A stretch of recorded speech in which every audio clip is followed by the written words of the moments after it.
We usually don't go to fancy restaurants really much at all. We do, you know, every so often. Low budget, low maintenance. Exactly.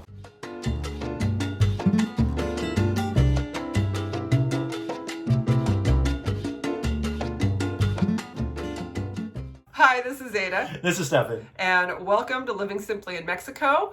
You are here today for our kind of part two of a three-part series where we're really going into talking a little bit more about sort of downtown El Centro, El Cerro, Gringo Gulch, and what we think is the more romantic part of Puerto Vallarta. We've got, you know, these top restaurants here that are literally all within 5 minutes walking distance of our house. And we hope that what we've basically shown you here today will give you some good background on some really cool restaurants here north of the Rio Quale. And some of the places that normally you've got to make reservations quite a bit ahead of time.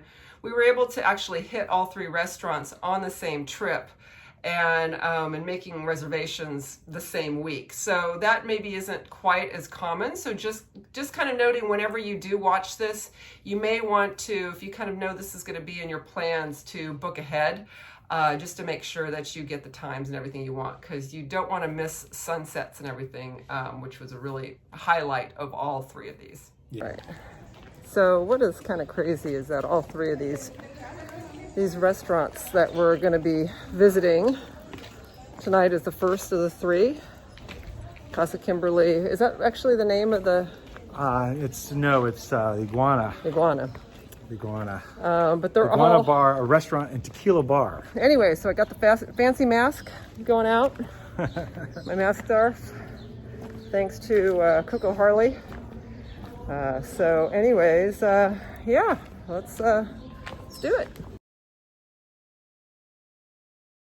Knowing the sort of the backdrop of the Richard Burton, Elizabeth Taylor thing, you walk right in and there is like a statue of the two of them kissing. Sort of screams Elizabeth Taylor. You walk up this really grand staircase with this large picture of Elizabeth Taylor staring at you, which is a beautiful picture. And we chose to eat out on the little patio area. So there is kind of a more indoor, it's all indoor outdoor, but due to the pandemic, we just preferred to be closer to the outdoor part of it. So right. That's what we did. And actually, I'm really glad we did.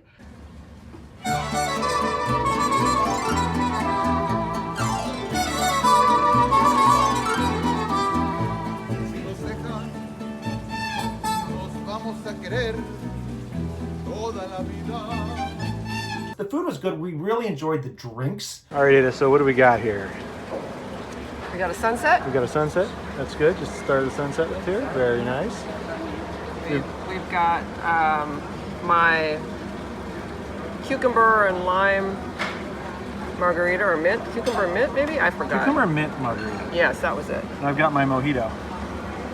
That's looking like a mighty fine mojito. My margarita was that was a highlight. I will be back there again for the margarita. You know, your drinks and your food always taste better with the ambiance. And we were watching the sunset.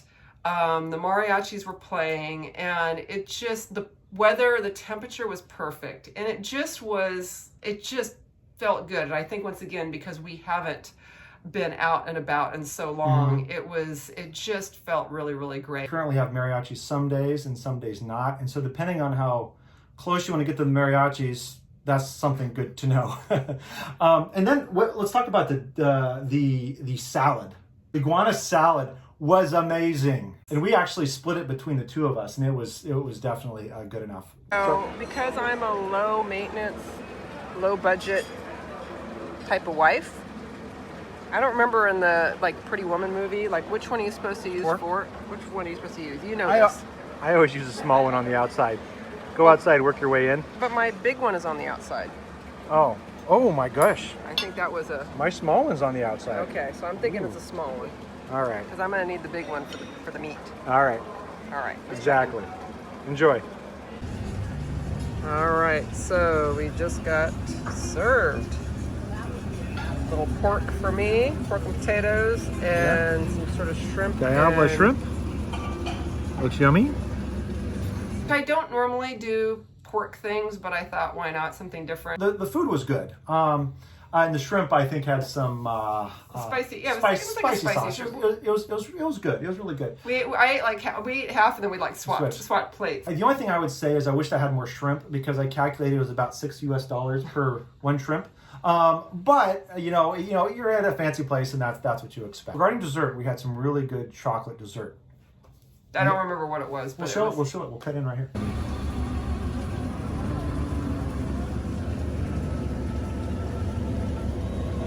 Oh, there we go. But anyway, so yeah, dessert was great.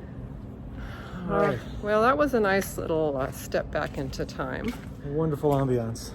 Oh, by the way, right now we're walking down the middle of a street in Gringo Gulch. Because you can. Yes. Well, we have a better view from our house, we determined, but ambiance, no. I think granted, the pretty amazing mariachis there were amazing. A lot of them too. Did you know the count of it? I don't know. There was a lot of them. Yeah. But wonderful place. Yep.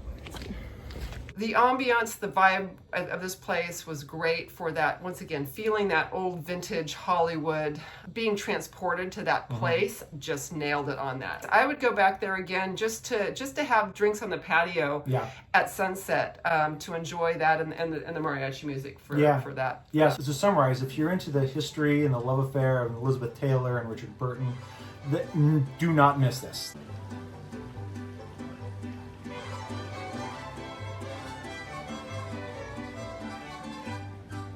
All right, so with all this going out at night and everything, I'm due for a haircut.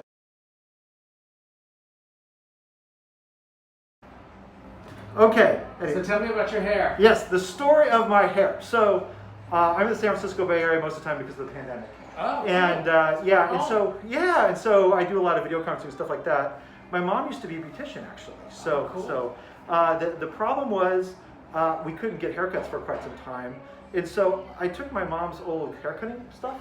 Okay. And I cut my own hair. Oh wow, what's in the jeans? Yeah. so this is my own haircutting. Now you can tell there's it's long in the back because I couldn't get to it, and it's terrible on the sides. Okay. And it's okay on top because I can see it. But an overall cut I definitely need, and definitely from a professional. Well, that I can give you. We're all good here. I'm pretty happy with it. Yeah. All right. Yeah, good work. We walk past this hacienda daily, multiple times a day. There's a little bit of there's one little part of the sidewalk though. Pay attention because you don't want to drop through the hole. But you can't help but notice it because it's got you see the beautiful tile and then you just a door is cracked open and you take a look and you're like, ooh, there's something very cool in there.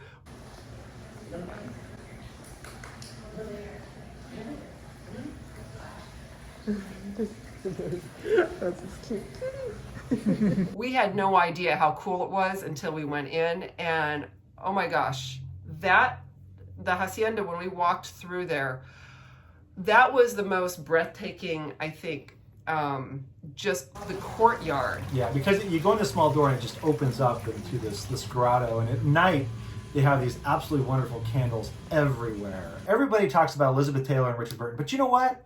Hacienda San Angel, this is Susan Hunt's house, which is Richard Burton's the wife after Elizabeth Taylor. So no one really talks about her and the relationship in her house, but man, it is a beautiful place and it's really good. And they have brunches there too. And if we would have had more time here, we might have actually had brunch there instead of just dinner, so that we had a little different experience to share with you, and maybe we'll do that another time. Once you get past the courtyard and seeing all these amazing statues and this just sense of kind of old world, like old world Europe, it felt a little bit European in some sense because it's like we're kind of walking through the Vatican a little bit, and then you kind of walk up to this terrace, and once again it just has this large terrace. We didn't have as good of a view, I would say, as the night before.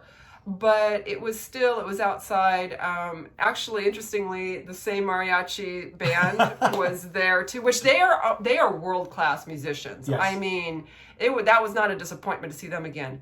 What I loved of this one was you're in this sort of fancy schmancy place, which once again, remember, that's what I'm using because I'm not typically going to these. And there were dogs, there were little poodles and stuff like just walking around, and they weren't like they're jumping up trying to get your food, but they were clearly part of the establishment. And this goes back to Janice Chatterton, who was Chatterton, sorry, who was the founder of the Puerto Vallarta SPCA, and you could feel her vibe coming through there through the animals, and it was just really sweet to see these little, the dogs just walking around, just sitting there watching what's going on, and it that gave it some warmth, because for me, I sometimes it's like if something's a little too formal, I'm like but that gave it a little bit more, made it real. I had another big piece of meat, which was really good. The appetizer, the salad, was also very good.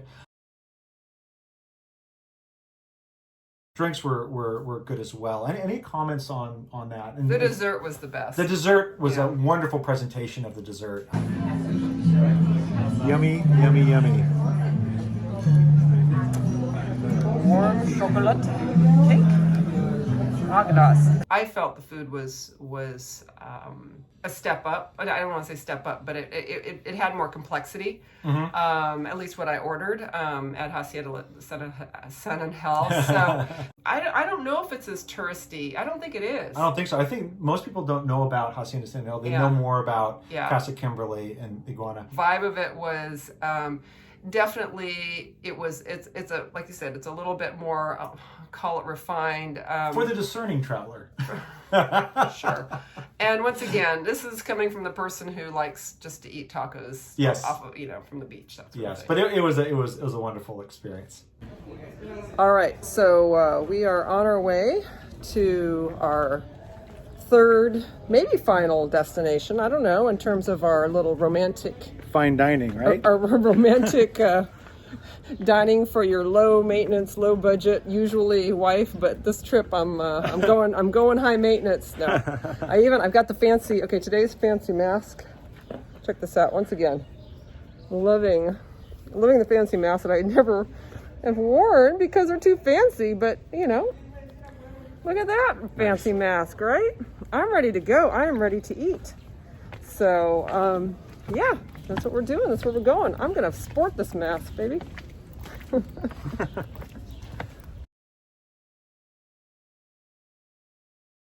Last of our little trio that we went on for the fancy schmancy dinners was La Capella restaurant, which is literally right across the street from Hacienda San Angel. So once again, we walk past this like daily, multiple times a day. When you want to see the kind of quintessential Puerto Vallarta like vibe, feel, view, it is this restaurant. Second to none. I mean, you walk through this once again, you kind of walk through this hallway that feels a little very church-like, very Vatican-like, and then you make it turn through this fountain, and then it just opens up to the back of the church. And at sunset, it was pretty magical, and they have violin players that will, that are playing requests. We're glad they're wearing masks.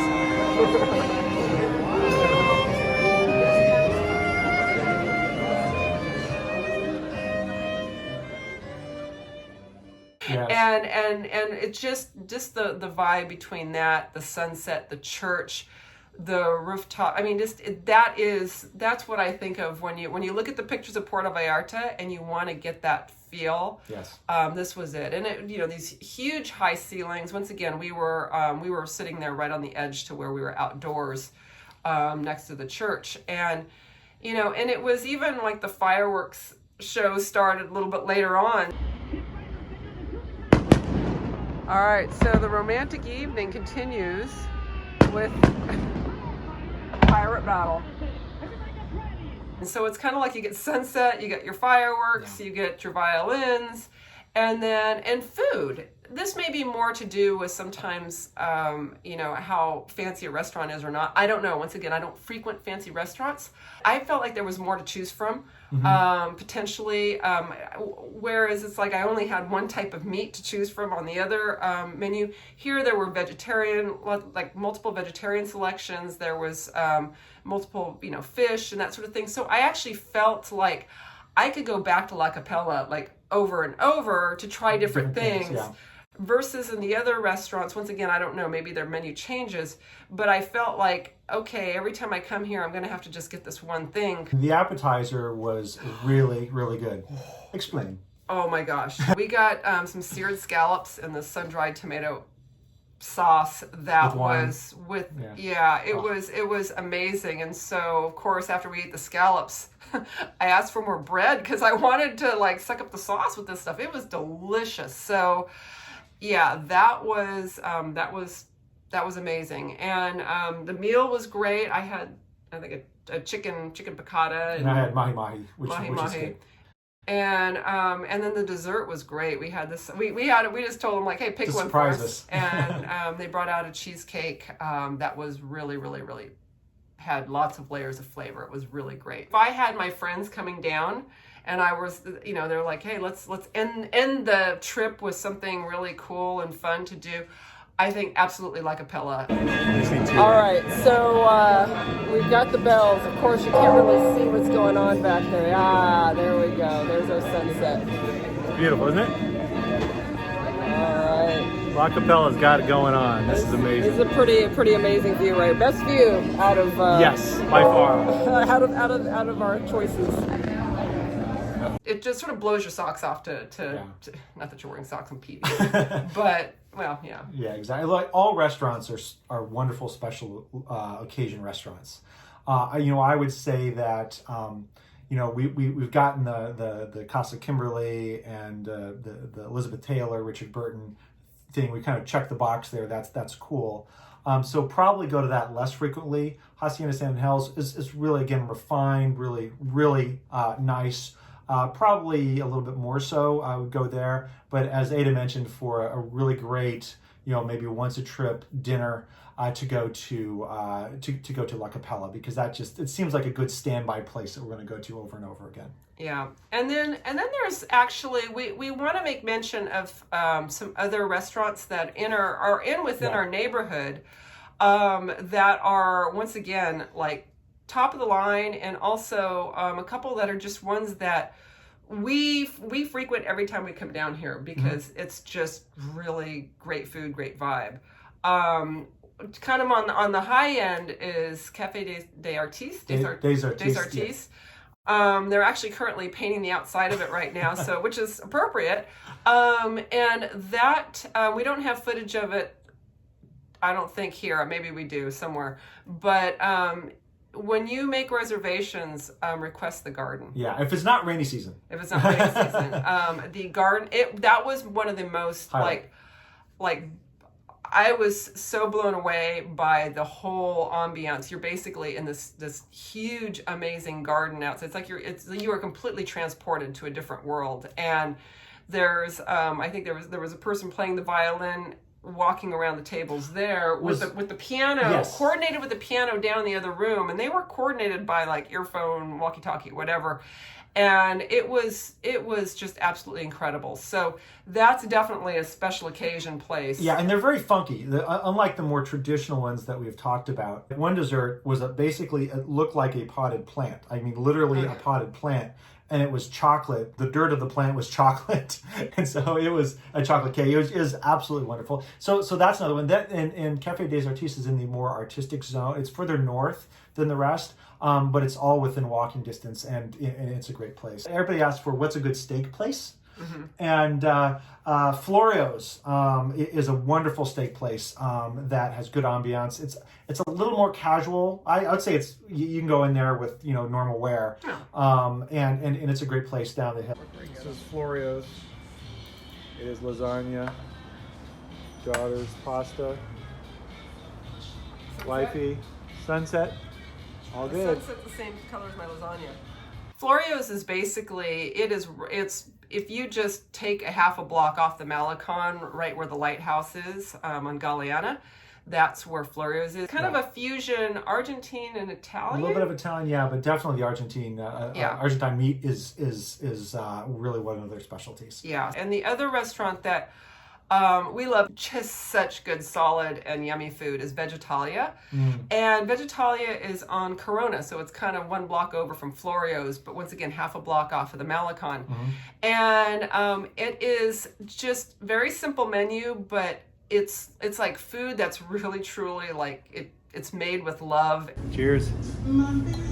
All right. You must come to Veggitalia. Very simple menu, amazingly wonderful food. Just go around here to preserve the innocent.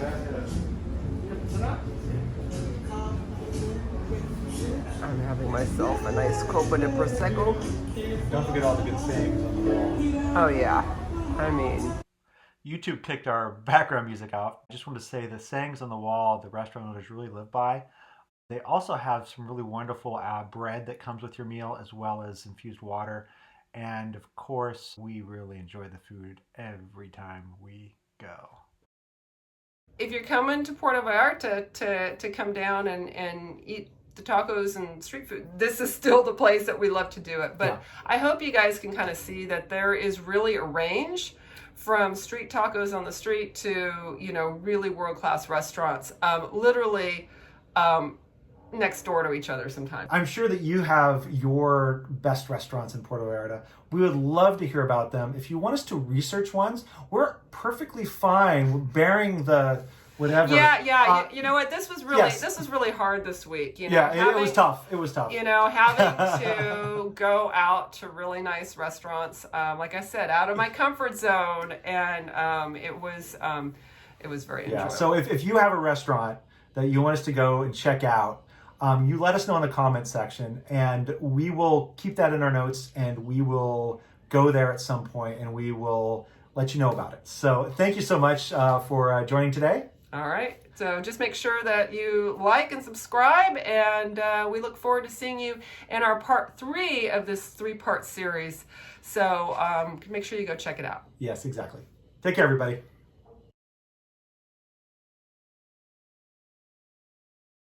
You cannot lay on the sidewalk. Come in. Hello. 1 pound Chihuahua. He's a rescue dog. So tell me Ratito's story. I had 2 Chihuahuas before who passed away, but I was still in contact with the vet. And out of the blue, the vet said, "Hey, Eddie, you should come. I have a great Chihuahua for you, but he needs a lot of love and a lot of work." And I said, "Are you sure? I don't know." So I went. Well, what did you want? I know what you want. Okay. Yeah, there you go, Ratito.